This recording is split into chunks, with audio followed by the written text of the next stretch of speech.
Thank you very much. We're thrilled that you've chosen to spend this evening with us here. Thank you so much to Citizen Advocacy of Atlanta and DeKalb and the Community of Hospitality for hosting this beautiful evening, and Elena Hinton for the catering, and also the Institute on Human Development and Disability at the University of Georgia for its support. I'm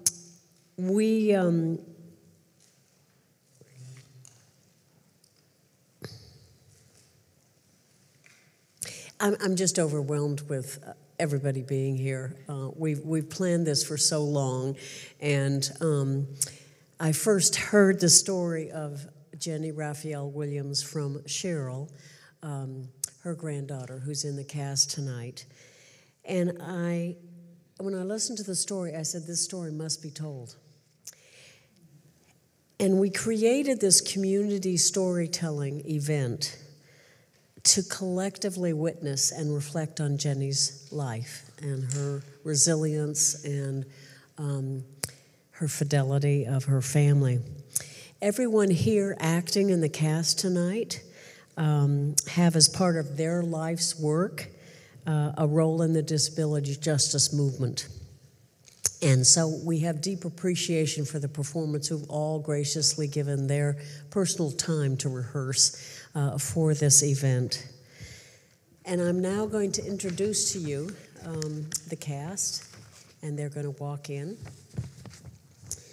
The first is Jennie. Barbara Fisher is playing Jennie.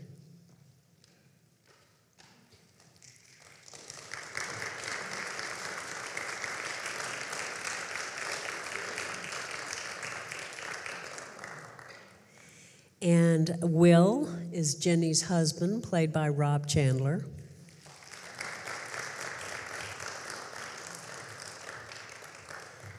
Dorothy is Jennie's oldest daughter, played by Leslie Lipson.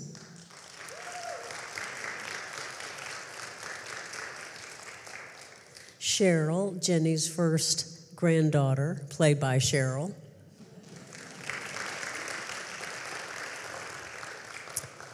Lizzie, who is a friend of Jennie's in the hospital, played by Katie Chandler.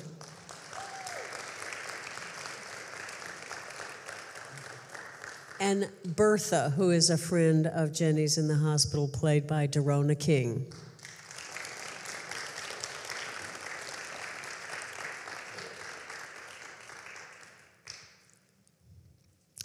And Dr. Guerrero is Jennie's doctor, and played by Joe Serra.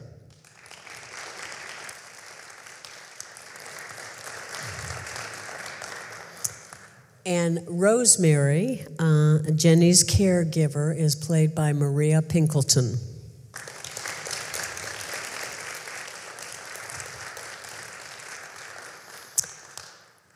And I would like to acknowledge, sitting over in the corner against the wall, our producer, director, and scriptwriter, Linda Duvoisin.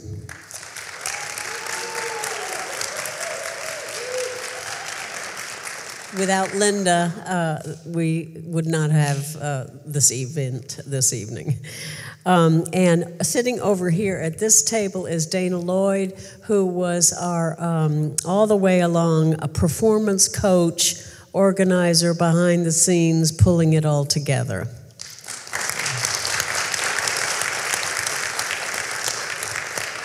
And then our performance narrator is Catherine Riggle.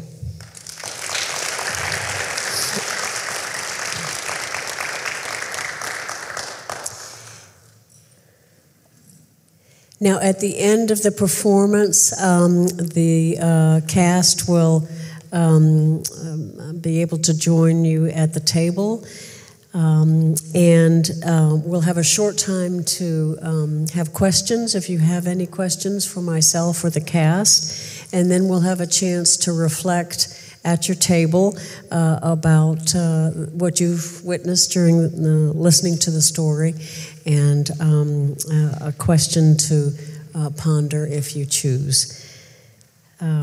So thank you again for being here, and Catherine, I'm going to take it away.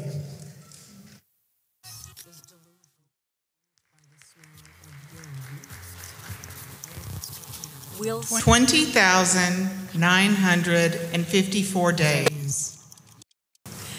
That's how long Jennie Williams lived at the Georgia State Sanitarium.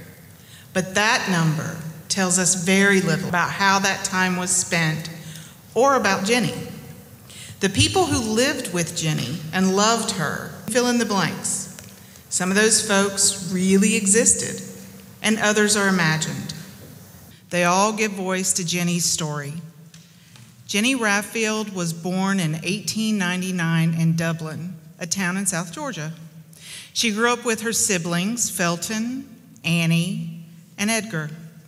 Jennie was known in town as an excellent seamstress, a pianist, a church member, and as someone who walked down the streets of Dublin in a big hat, always dressed to the nines.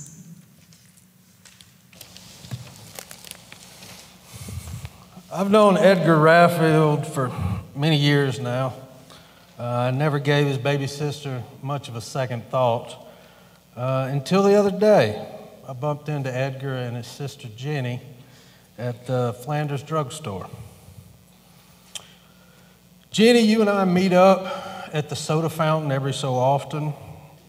Sometimes you'll come over and play the piano in the parlor. You are pretty and sweet as any girl in Dublin. And I just haven't got the heart to tell you I'm leaving. I've got a job over in Ayersville, and I'm going to be studying to be an automotive mechanic. Maybe you'll write me a letter. Maybe we'll meet again someday.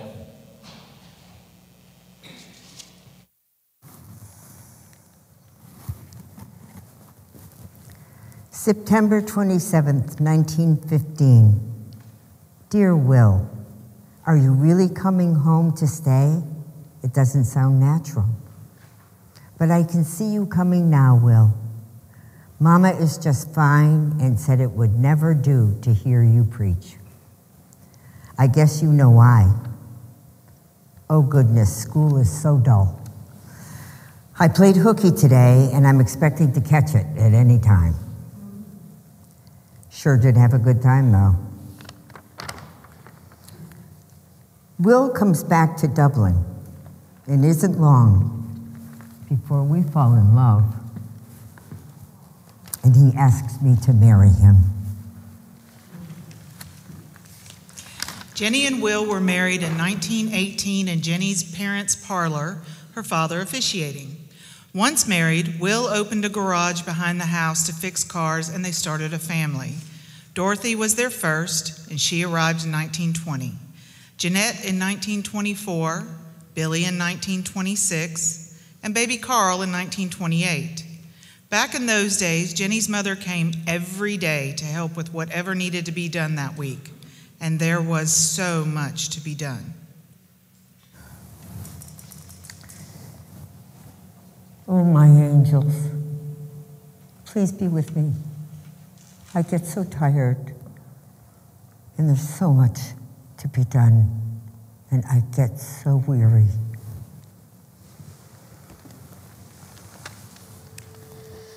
Sometimes I hear my mother talking, or maybe she's praying. I'll say, who are you talking to, Mother? And she'll say, oh, my angels. The other day I saw my mother dragging a basket of wet clothes out the door. She looked up at the sky and said, stop talking to me. I must get this wash on the line. Yeah, I heard Jennie talking to folks that weren't there. First started after Carl was born. We'd go to sit down at the table, and Jennie would be shooing away somebody from her seat who wasn't there. I don't know what is happening or why I feel this way. I'm confused, and sometimes I think someone is following me.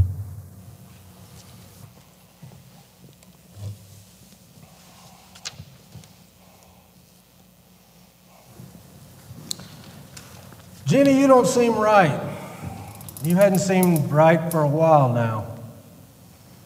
I'm not sure what to do. We keep talking to folks that aren't there. The doctors tell me you need special treatment. I need to take you somewhere and let them give you what you need. But I'm going to miss you, and I don't want you to go. I don't know what to do.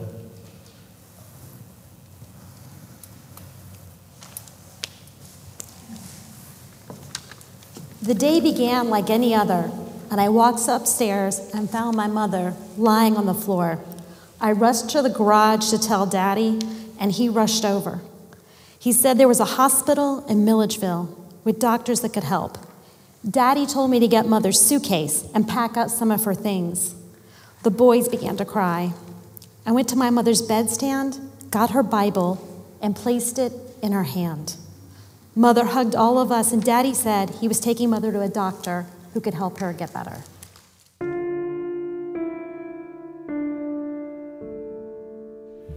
We drove in silence. I could see Jenny was crying out of the corner of my eye, but I didn't know what to say. I don't think she knew what to say either. We kept up the silence all the way to Milledgeville. Who is this doctor that Will is taking me to? I remember a friend at church told me about someone they knew who was acting crazy. She said, I heard if you don't act right, they take you to Milledgeville. I stopped the car as I saw the portico coming up. I sat in the car. I heard a big steel door open and saw these scrub-dressed folks coming out. I just sat in the car. I didn't know what to do. We hadn't talked. I didn't know what was going to happen. I didn't know if I was doing the right thing, but I stayed in the car.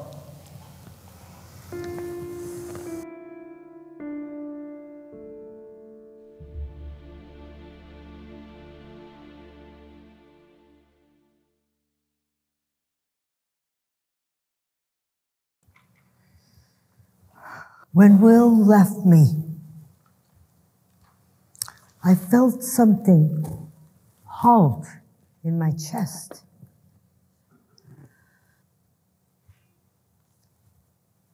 And it was like a horse reined in too sharply.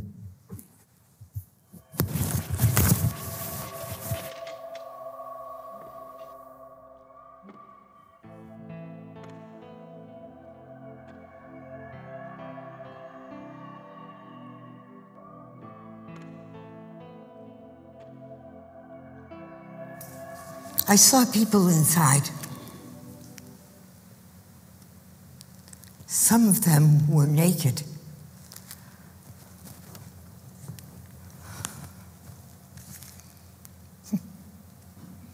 Others stood in corners.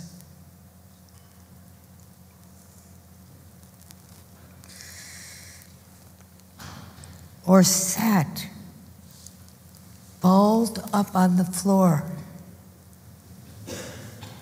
with their arms crossed, holding their chest.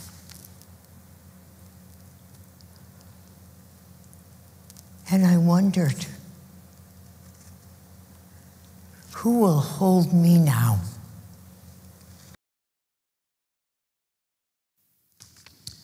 Although raised with the traditional roles of wife and mother, my grandmother was a strong and independent woman. In her letters to my mother, she spoke out about injustices, about how the women she sewed with in the occupational therapy room should be paid for their work, or how Granddaddy owed her part of his income. She even wrote my grandfather to let him know he owed her part of his income. She was a feisty and devoted wife that never surrendered her role as a mother, signing her letters, Jenny Mother, or to my granddaddy, your one true and Christian wife. April 20th, 1935. Dear sweet children, I'm feeling some better this morning and truly hope you are all well and happy and at school. All the people are sweeping and cleaning up as we have just come from breakfast. Sure hope you all enjoyed your breakfast. Tell Millie not to fail to keep your sweaters clean and make Daddy get you a new one if you can.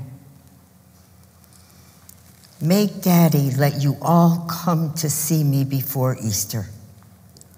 Love, Jennie, Mother. Grandmother was frustrated to be away from her family, and she never lost her will for regaining her life. For 50-plus years, she doggedly asked for the return of her keys, car, checkbook, those initial items taken from her, items that meant her independence. April 20th, 1935. Dear Willie Devine, I think you need a whooping for not bringing the children to see me. It doesn't take long to come up here, but I am not ready to come home. I hope you will be able to get all the children a nice Easter linen suit. And bring me a nice Easter suit. Maybe linen, and a blouse, and white hose, and slippers, and a hat. I would like to have a blue toothbrush, and paste, and stamps, and postcards, and envelopes, and slick tablets. Why don't you send me some greenbacks? That other woman needs to be beheaded, I think. And if you're going to continue with someone else and neglect getting the things I deserve to have, I will see if I can get someone else, if I can have my children.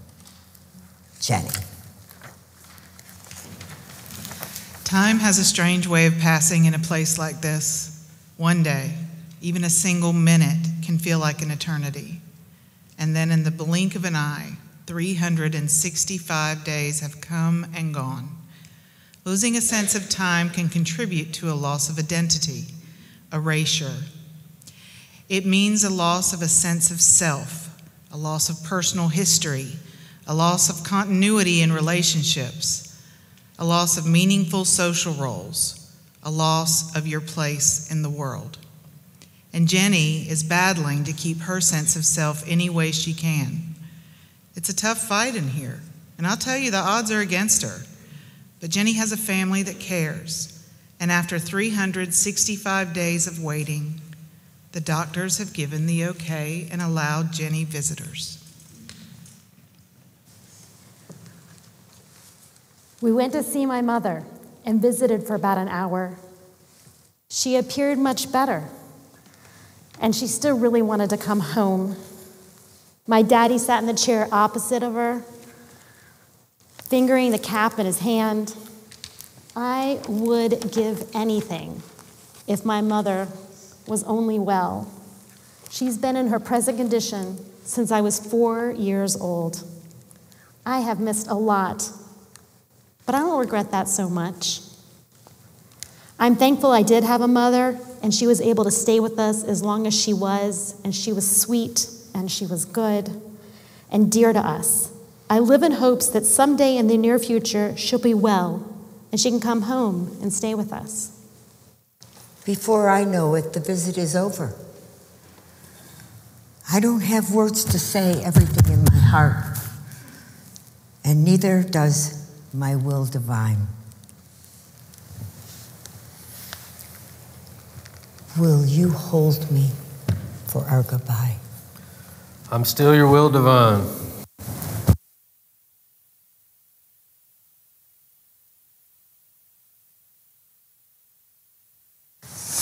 Mother. Oh, dear sweet daughter, I love you. We miss you so.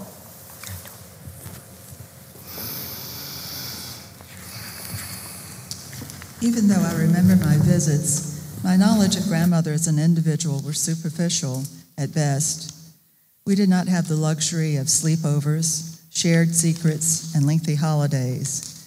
Yet our family was fortunate not to have the wandering, questioning, and guilt so many had for their loved ones in a mental institution. Thanks to grandmother's letters, our visits, and mother's consistency in checking in with the doctors, our experience was less difficult. We don't know if my grandmother had close friends at Milledgeville, but I like to think she did have friends like Lizzie and Bertha, women with whom she could sew and take walks and have long talks with and find common ground among the pecan trees. It's not surprising that long, monotonous stretches of idleness and loneliness in the den of an overcrowded ward can accomplish erasure. Malnourishment and isolation from one's home and one's people can accomplish erasure. But Jennie jealously maintained the passes that allowed her walkouts to the pecan grove on the grounds of the hospital. She managed to hold on to her suitcase and its cargo of photos. She gardened and did needlework, making the best of what the OT shop had to offer. And she made friends. Jennie, I met you in the spring of 1936. It had been a year since you had had a visit from your family on the account of the doctors telling them not to visit you for all that time. Lord knows if I'll ever get any visitors. That man I married, he beat me and the young'uns too, a day I'll never forget. He lied. He told the sheriff that I wasn't taking care of the children, and they sent me away. Know what? He had another woman on the side. And by the time I see my children again, they'll be grown. The one thing I want to tell you is we're not crazy. And no matter what, living here would make anyone go mad. Nothing to do. People steal our things. Can't take care of our children. Can't bake cornbread in Mama's skillet. Can't even go to my own church. It's a field of pain, and like you say, Lizzie, it's just like picking cotton. You never know when you'll feel the blood running down your hands. You're right, it's awful. It's awful being here. But I want to thank you for being my friend, and I want to thank you for reading to me. My favorite days have been when we've gotten to go out and sit under the pecan trees, and I get to listen to you read. Because for those moments, when we're there, I can drift away from this reality. Lizzie, you are there for me. We see women being dragged into the blue room. They treat us like animals. They shock our brains. They take our wombs. And they take our lives. And they took yours, Lizzie. And I didn't even get to say goodbye.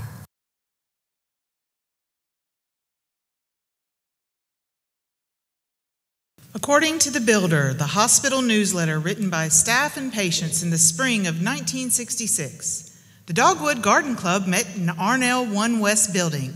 There were 22 present. They had taken a walk out to Daffodil Hill and enjoyed delicious refreshments. In other ward news, 20 ladies were successfully admitted recently, and we wish for them a very short and enjoyable stay at the hospital.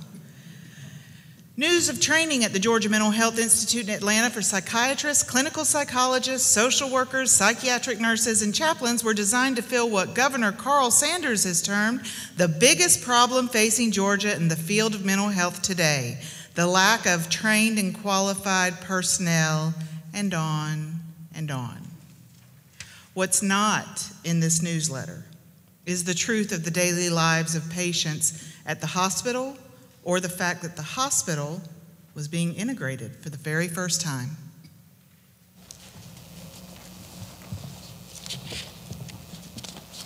Jenny and I met in the garden. Turns out I was the first black person she'd ever seen and been physically close to. But that was just the start. We became friends, Jenny and me. Not just friends, we became sisters. And we had this great adventure, didn't we, Jenny? And we almost made it. We almost made it. Once we saw that car with the keys in it, we made a plan. We left a note and headed out. My partner on the open road to freedom, this Jenny. That's a memory that I'll never forget, ever forget. Now where are we going? Jenny, we aren't going. I'm so sorry to tell you that I have to leave you now. I'm going to miss you so much. But my daddy told me this story about up in New York, this reporter went into an institution just like this, and then people were getting free. Jenny, I'm going to be free, and I get to leave this place. It hurts me to leave you, but I'm going to take a piece of you with me. I am so happy for you, but I am so sad for me. But Bertha, I am happy for you, but please don't forget me. I can never forget you. Of all the things that we've lost, of all the things that have been taken away from us, the one thing I'm going to remember is you. And remember, we always look for the moss on the north side. Yes, that means freedom. The moss is freedom on the north side.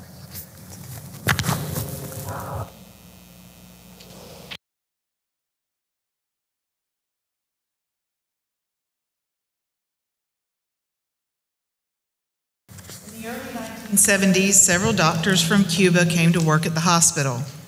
Dr. Guerrero was a tall man with tired brown eyes. When he first met Jenny, she'd been at the hospital for over 40 years. And for the first time, someone actually listened to her. Good morning, Mrs. Williams. Would you like to have a seat? No, thank you. I believe I'll stand. Okay, fine. So how are you this morning? Not good.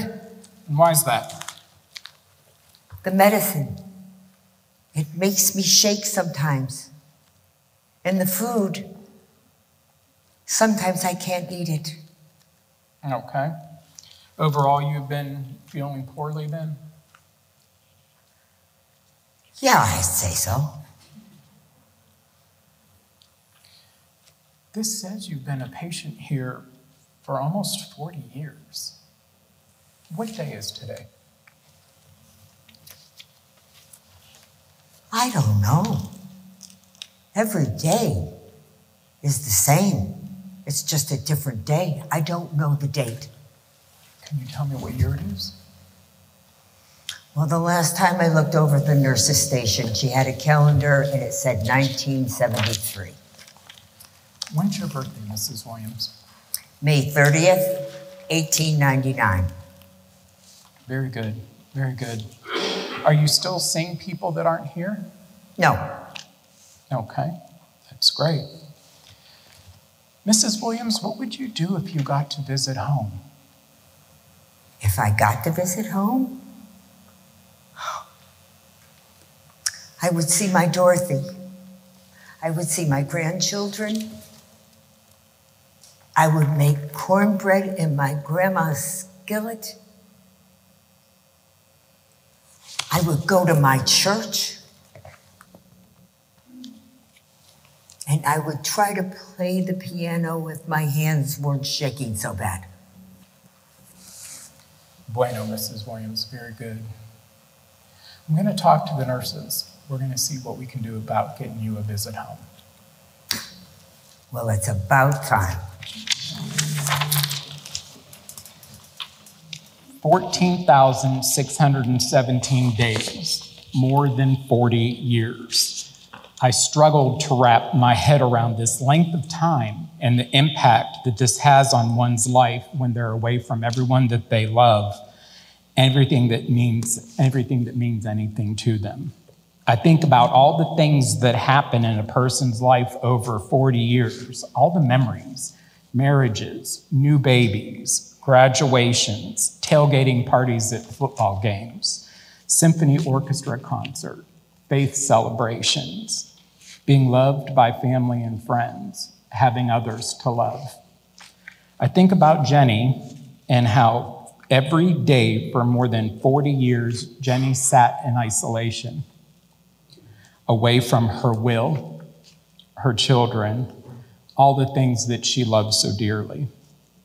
I imagine Jennie sitting in the same chair, in the same hallway, in the same institution, every day surrounded by facility staff for more than 40 years, but never being seen, never being heard. I ask myself, how is being isolated from everyone and anything, everything that matters to you ever really help meet a person's needs?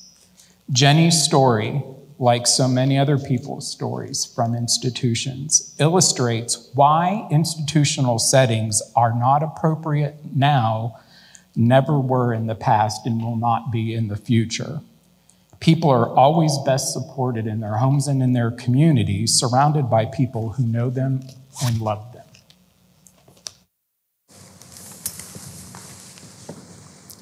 Today is my 54th birthday, and my mother is coming home with me for the first visit in 40 years. On the way home, I'll drive her through Dublin, and she can see all of the amazing changes that have happened in town over this time. And then we're gonna head to my house. We're gonna eat roast beef and green beans and rice. Mother will celebrate with us in our home and sleep in a bed in our house with her family for 2 nights. And this is all I have ever wanted for my birthday. What I do know about my grandmother is that nothing pleased her more than a gathering of her family. And over the years, she enjoyed welcoming all her new grandchildren and great-grandchildren. She loved parties, good times, celebrations, and happiness. Sunny days could lessen her depression. She would play hooky from school when it was boring. Grandmother was a flirt and a tease, especially with her Willie Divine. She was a clothes horse and delighted in accessorizing. We see so much of grandmother in ourselves. I'm actually wearing bling tonight for grandmother, but I have to say, if she had helped me dress, I would have flowers and ribbons in my hair. There were Christmas dinners at Uncle Bill's, birthday celebrations with grandmother's children, grandchildren, and great-grandchildren, all there. I'm especially grateful for Rosemary Sanders' loving care for grandmother in those final years when she could no longer speak.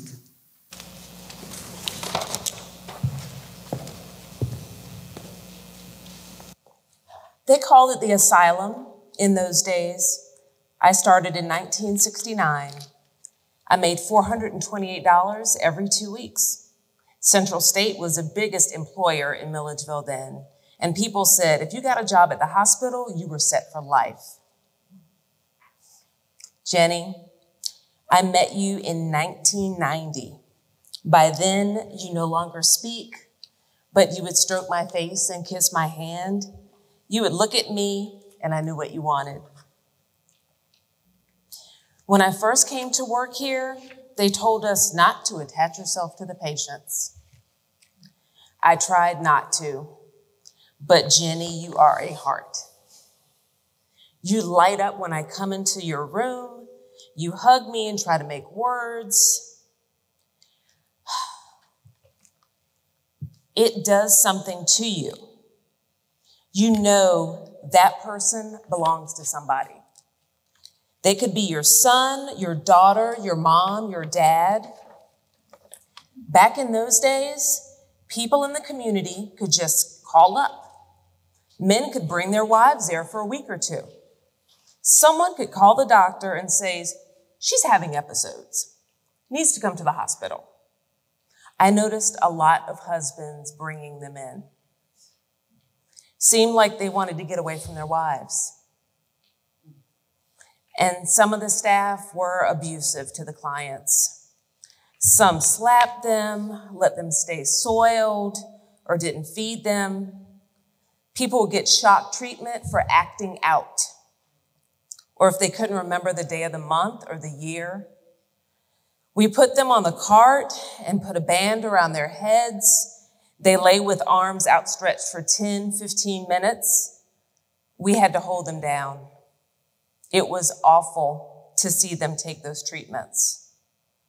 I'm pretty sure they gave Jennie shock treatment. Think about it back then. They thought if they gave her those treatments, she would start talking again. You know, if you've been there for many years, and if you're not already crazy, you're going to start acting crazy because you're going to start acting like everyone else.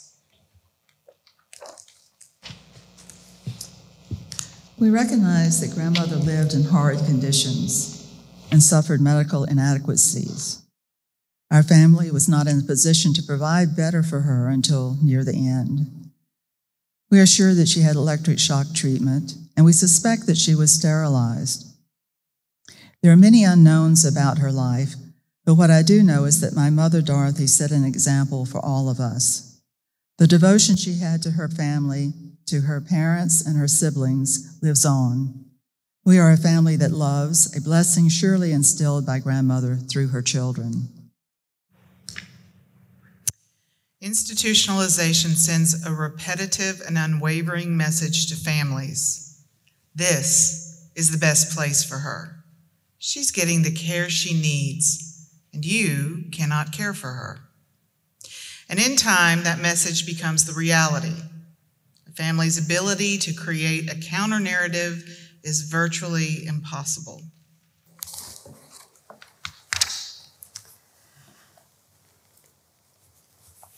I was by my mother's side when she died on July 14th, 1991. She survived by 3 of her children, me, Bill, and Carl, 6 grandchildren, 11 great-grandchildren, and a host of other family members. Mother's obituary mentioned that she had been a lifelong resident of Lawrence County and died in a Milledgeville hospital after an extended illness. Days after her passing, I greeted those who attended the funeral at my home in Dublin. Rosemary came.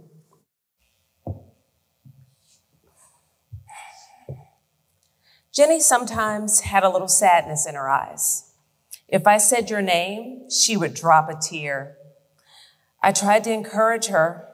Then on the day of your visit, I would say, Dorothy's coming today. And she would pat my leg and look at the clock, and I would take her to the day room, and you would sit with her. What people don't understand is that Jennie had a connection with God.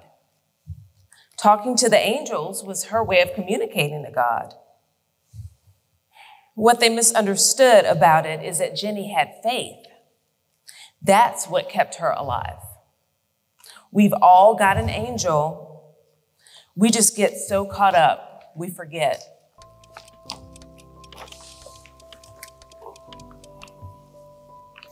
I am tired of living with strangers. You all come soon. I reckon I will always have to live here. I wish I could go with you all the time. Come when you can, so I won't be lonely. I grow so lonely for you all. I love you so, and I thought I would go home at some time. Love and kisses to all. Mother Jennie. Please come home with Dorothy. Take me back to my children.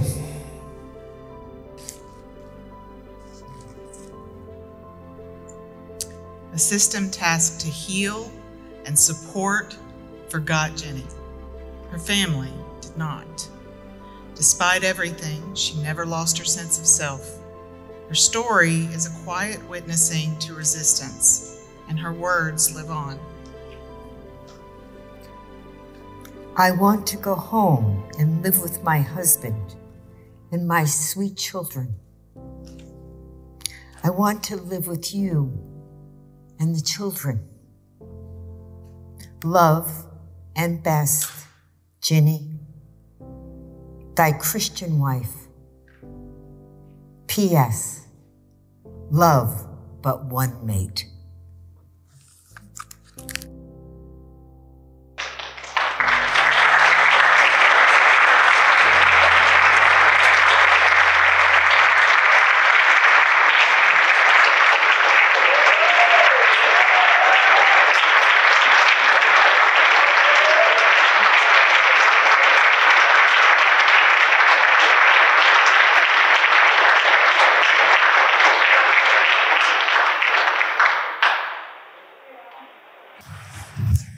Okay, well, that was wonderful. So now we have some time for questions. If there's any from the audience to any of the cast.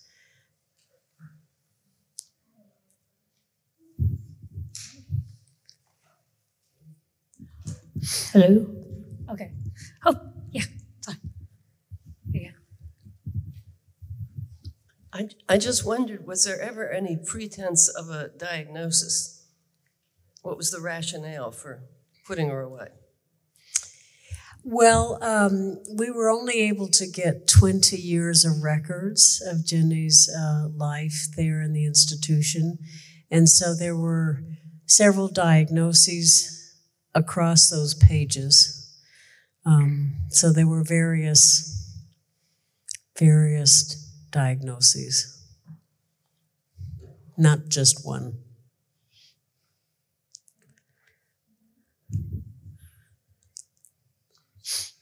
Question? Okay, here. This was so powerful. First of all, I just want to say thank you all. Do you know how many passes home Jennie had? And what were the results? Because I know these days people have to prove themselves on step levels and passes and basically proving themselves eligible for freedom. Just wondering if you have any insight on that. Well, if I heard your question correctly, there were a number of trial visits home that Jennie had, and I want to say there were maybe, again, the records that we got were just for 20 years. So I think there were maybe 10 trial visits home. And of course, nobody knows what occurred during those visits, whether they were for a day or two, and what support the family received when Jennie went home for a couple of days. We don't know any of that. Was that the basic question? Yeah, okay. Yeah. Just to add to that, I can imagine there would be quite a bit of stress, seeing as myself had moved on and had someone else. So when Jennie would come home, she would not have her normal roles. So I think there would be a lot of stress around that and how she fit in and you know, also just having things done for her for so long. You know, that would have caused a lot of stress for her.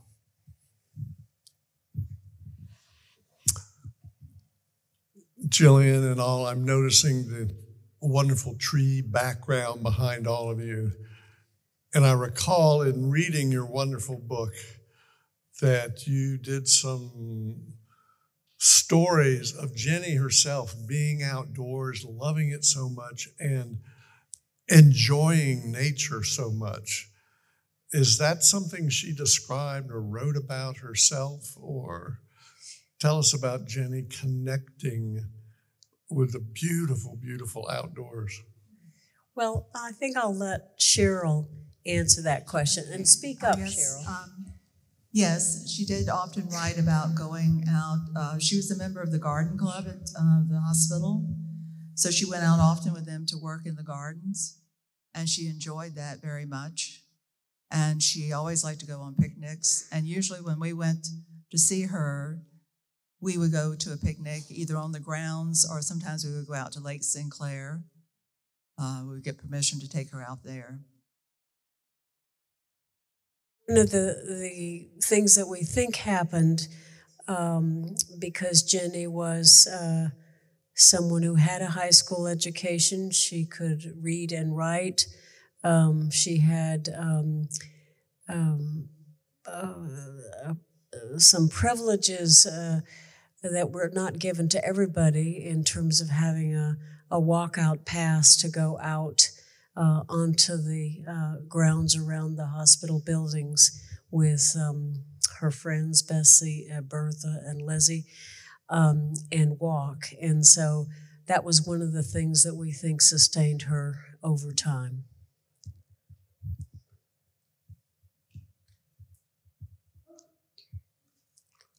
So is it correct that Jennie died at I can't hear. She died. Sorry, thanks. Is it correct that Jennie died at Central State Hospital? Yes. And is she buried there? No, she's buried in Dublin. She is buried in Dublin. Mm-hmm. And how long after she died did the hospital close?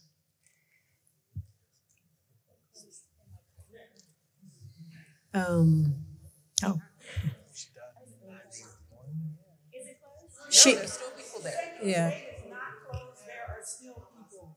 There's still there. But not hospital under the same conditions. Yeah. That's a question. There's a forensic unit that's still active, and the nursing facility for yes. So this isn't gone. Yeah, I see. Thank you. Yeah.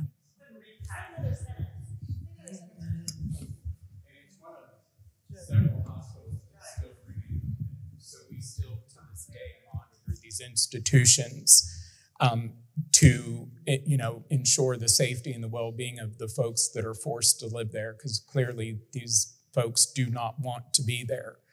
To the earlier point made and to Susan's question or comment, you don't leave the building unless you've gotten a couple good stars for the day. Right? So any behaviors that are deemed inappropriate by the staff result in you sitting, again, in a chair in a hallway in the same hospital day after day.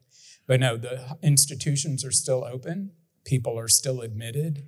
Abuse and neglect still continues, and we still work diligently to shut them down.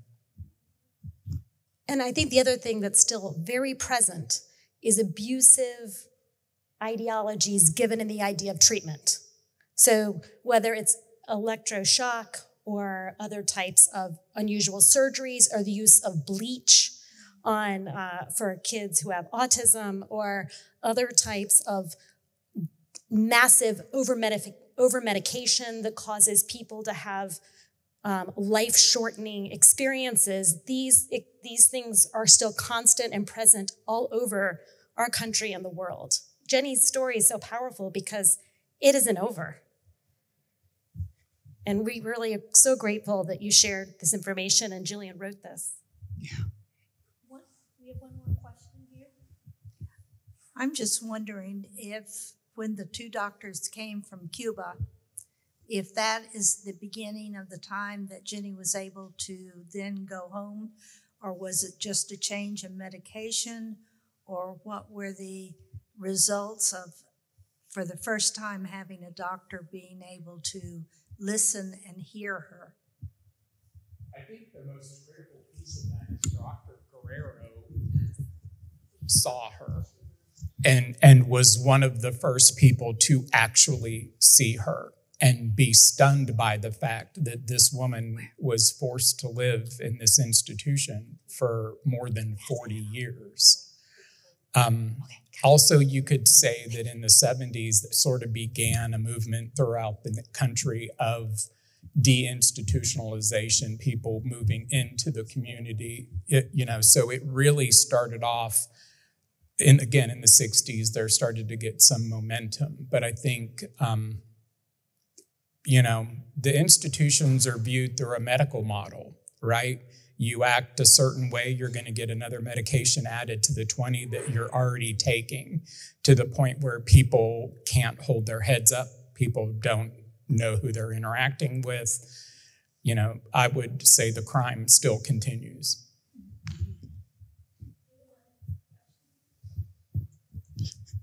Hi, mine is more of a comment. So thank you, Gillian, for taking time to hear the story, carry the story, then tell the story, because the story is still so true. And as I listen to it, I think about my sister who was diagnosed with mental illness.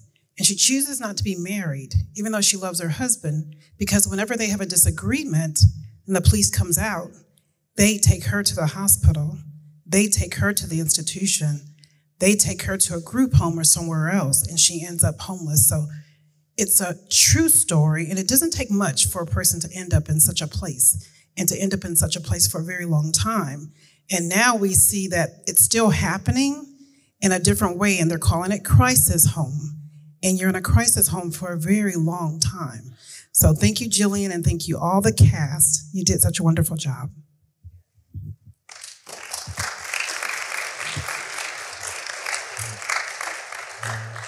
One more question.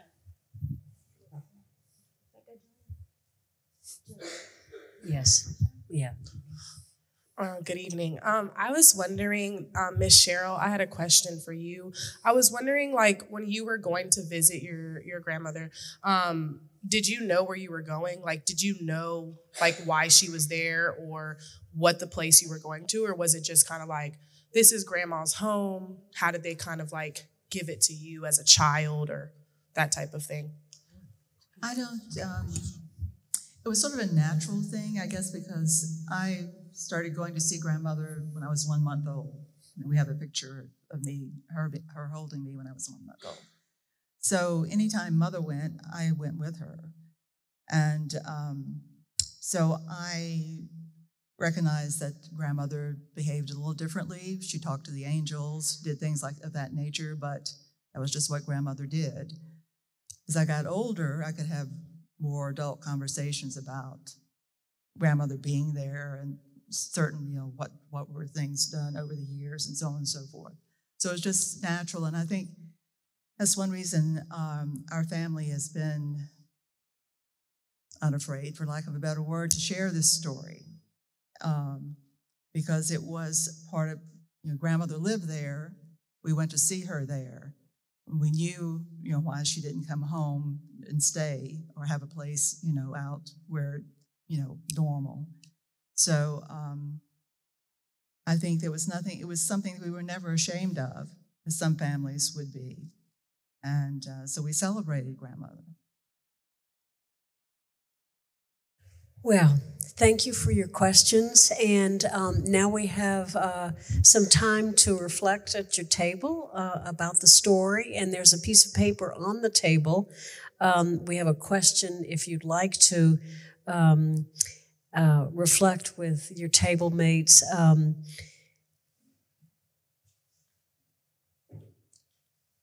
Who in your life or your community or your sphere is vulnerable to erasure, and how can you help them hold on to their identity? So please feel free to have a conversation, get some more food, and we'll continue the evening. Thank you.